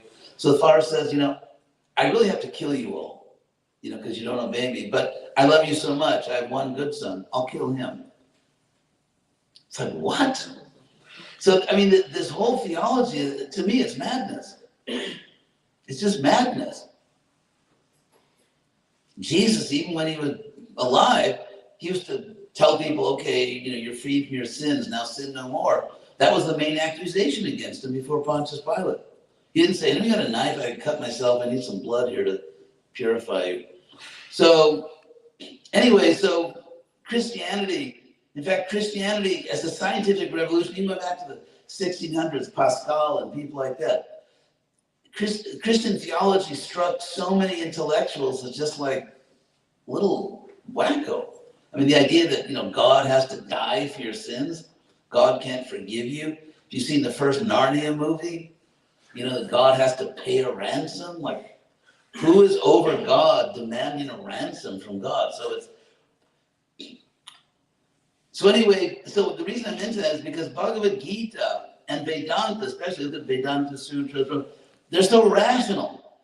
And you have this incredible intellectual tradition in India, going back so many centuries, where they're really smart and they're rational and they have systematic philosophy, which can compete with Western philosophy in terms of epistemology, philosophy of knowledge, in terms of ontology, the philosophy of existence, in terms of ethics, in terms of political philosophy. So the discovery, and the worst thing was, or one of the things, they discovered Sanskrit is intimately connected to all Western languages, except Basque, Finnish, and Hungarian. Intimately connected. And so here you have these people speaking this language more sophisticated than Greek and Latin. And that's what Sir William Jones announced. It like revolution. It was just like it shocked Europe. Because the people speaking this most sophisticated language were not white. And that was like, oh my God. Because that was the whole justification of colonialism. Because at that time, Europe was culturally ascendant. They had the universities, they had the science, they had the technology, the power. And so it was this thing, well, God has given a divine mission to white people to civilize non-white people. Obviously, that would not be very popular nowadays, but that's what people believed in. And not only that, basically you go to Africa and you find the same views. Slavery was abolished in Africa long after in America, actually, black on black slavery. So the idea that racial or tribal distinctions, or there are racial or tribal hierarchies, that was literally everywhere on the planet. So the white version of it, so the whites also thought what everybody else thought back then, but they had the power.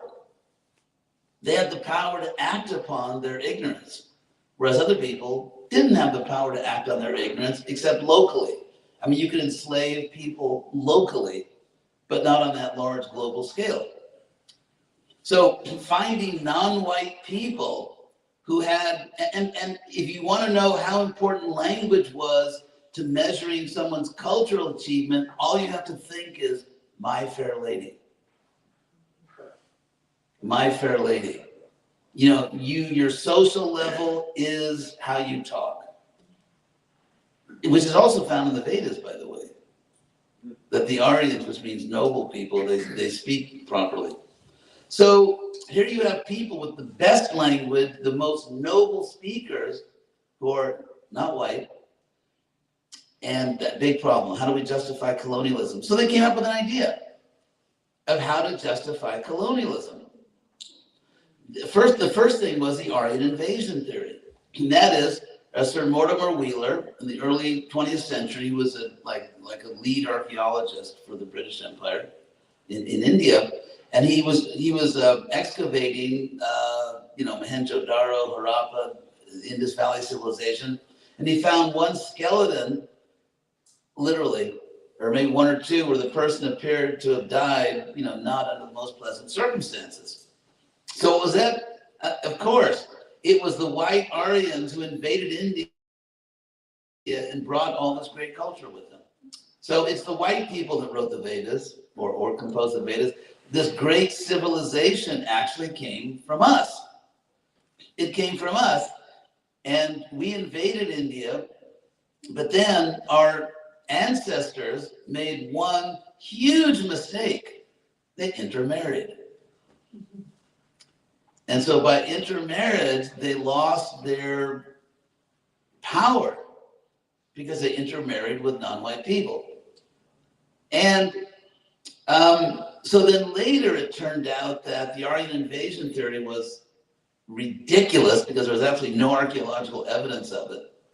In fact, I remember when I was at Harvard one time, I was in a class where we had this Richard Meadows. He's an archaeologist at Harvard. He was actually the head of the American archaeological mission to Harappa.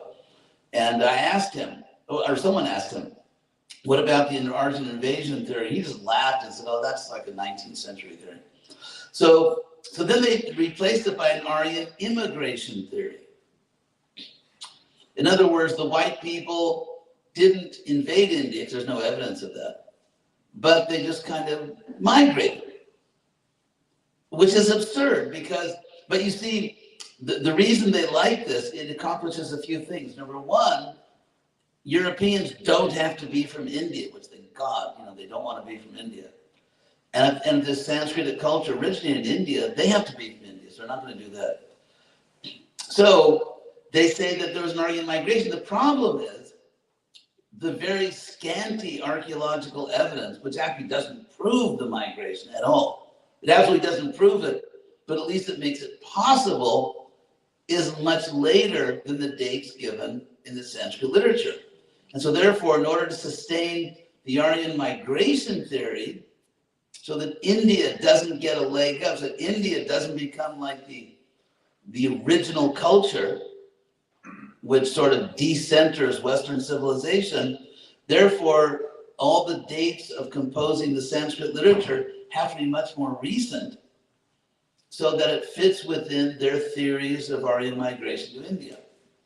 And ultimately, the greatest Indo-European scholars, even in the West, like a friend of mine, Edwin Bryden, wrote a book, very famous book, sort of giving everything about, talking about the Indo-European civilization. It's like a standard textbook now.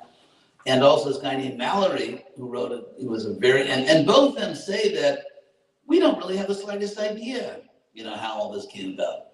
By material scholarship. The evidence can be just as easily interpreted one way as the other. There's no real evidence. But at least it's important to know that the academic theories have been heavily politicized, also politicized by Marxism. Because even though if you read the history, I was just reading today, there were these like unthinkable, mind-numbing atrocities when the Muslims invaded India, slaughtering, massacring, defiling temples, just destroying a whole civilization. It was just unbelievably cruel and vicious and demonic. And so now the Indians, they, don't really appreciate that so much. But these people came and brutalized, massacred. I mean, that's what happened to Buddhism in India. They went to these great Buddhist universities, the biggest universities in the world at the time, and just killed everyone. Unresisting, unarmed scholars, students just massacred thousands and thousands of people, burned all the libraries. But Marxism tells us the real truth, that the Muslims, because they tend to be less educated and less affluent than the Hindus, therefore they're the victims. If you put the Marxist template on it, the Hindus are the oppressors and the Muslims are the victims. Right? I mean, you just patch on the Marxist template and then you find the real story. The Muslims are the victims. The Hindus are the oppressors. Because it's not about history or anything, it's just about class conflict. Which, by the way, they also don't tell you in school that one of the most famous Marxists in the 20th century was Mussolini, that a Marxist invented fascism. Anyway, that's, and why he invented it, I mean, I'm sort of going off field a little here, but yeah, Mussolini was a university student, Marxist. I'll just tell you real quick, because you know this history. Remember, what was his name, that European history class, that funny teacher? I forget his name. Remember he said, I'm not Jack Benny? Yeah. So, because Marx made these prophecies. Marx made these prophecies that the working class will revolt. Workers of the world unite. That's how the Communist Manifesto ends. They'll revolt, they will throw off the shackles of their capitalist oppressors, and blah, blah, blah. Now, it didn't happen. It didn't happen. So intellectuals in Europe, some of them were asking, why did the prophecies fail? What was wrong with Marx's theory? The conclusion they came to was that the theory of Marx failed because Marx predicted that the engine, the motor that would drive revolution, was economic class conflict. But at the end of the 1800s and the first few decades of the 1900s, the real dynamic, the real engine that was driving revolt was nationalism. Italian unification, German unification. The First World War started because of nationalism.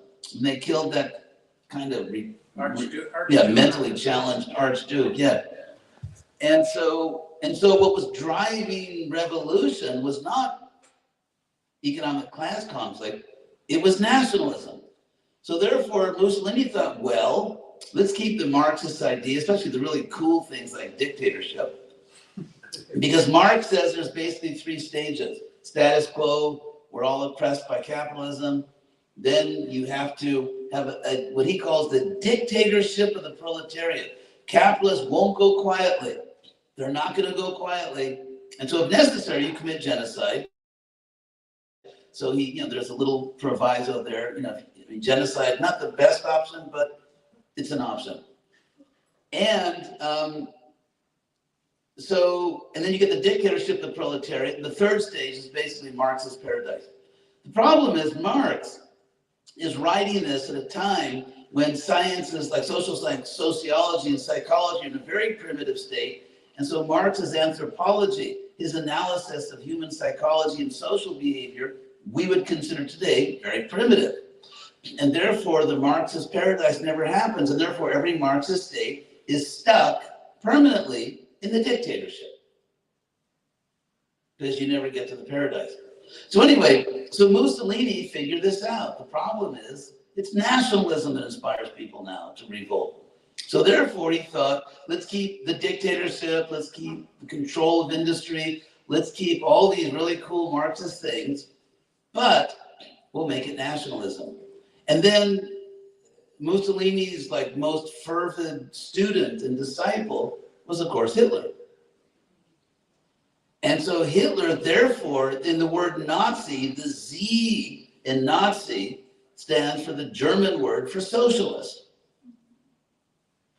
which people kind of overlook, especially in universities.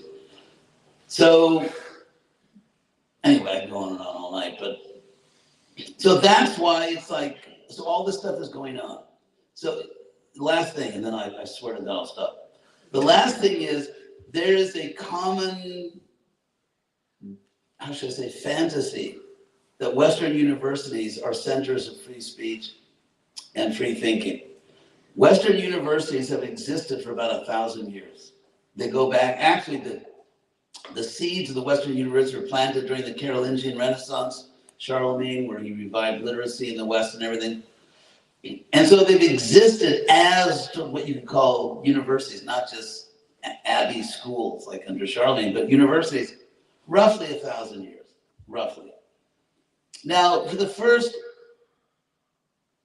800 years at least, which is like 80%, they were church schools. They were church schools. You couldn't say whatever you want in a church school. And then you get this liminal period, you get this sort of transition into secularism. And then once the secularists really get control, it's payback time against religion. Because it was the Christian universities that were kind of like not really being so nice to the secular agnostic scholars.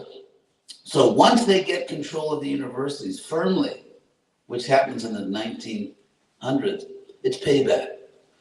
And religion is the enemy. I remember when I first joined a dangerous cult in Berkeley, actually the day I actually moved into a Hare Krishna temple, I called my brother. Because I was like really excited. He was at the University of Connecticut. And I had to tell him, so I called him. So then what you find now is, for example, what studies show, these are serious academic studies. When we were in college in the 60s, the proportion, let's say in the faculty, professors, let's say who were left-wing or right-wing, was about 2 to 1. But still you had like 1/3 of the faculty was kind of, could give you another point of view. Nowadays it's more like 32 to 1. And with political, I talked to many university students who are afraid, rationally, to say what they really think in class. Because if you say something that's not politically correct, you're toast. And so how long did the time last when you really had free speech? My brother was also at Berkeley, transferred up to Santa Barbara, but we were kind of there at the golden age of universities, where you could still talk. So therefore I'm saying maybe 90% of the time, I've worked at all the numbers, that Western universities have existed. They have been dogmatic and have repressed truly free thought and speech. Although obviously you're a geologist, but even geology, you have a vested interest in showing certain things. There's a lot of real science. I'm not a radical cynic. There's a lot of real scholarship. There's a lot of real science, but it all has to take place within a certain perimeter. And if you go outside that perimeter, you're in serious trouble.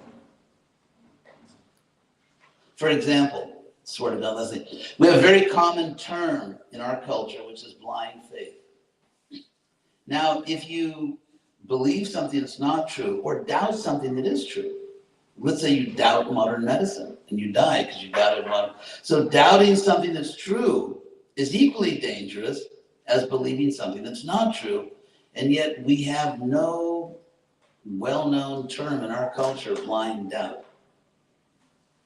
Blind doubt is simply not a term in our civilization, only blind faith.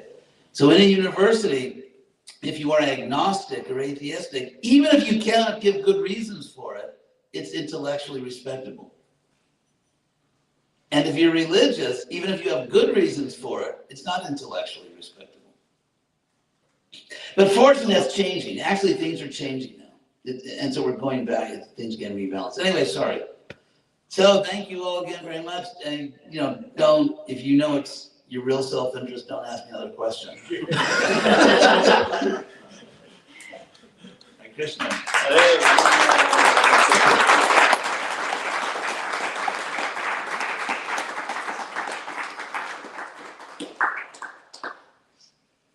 So thank you all very much. I guess I'll get back for it, because I'll drive too late.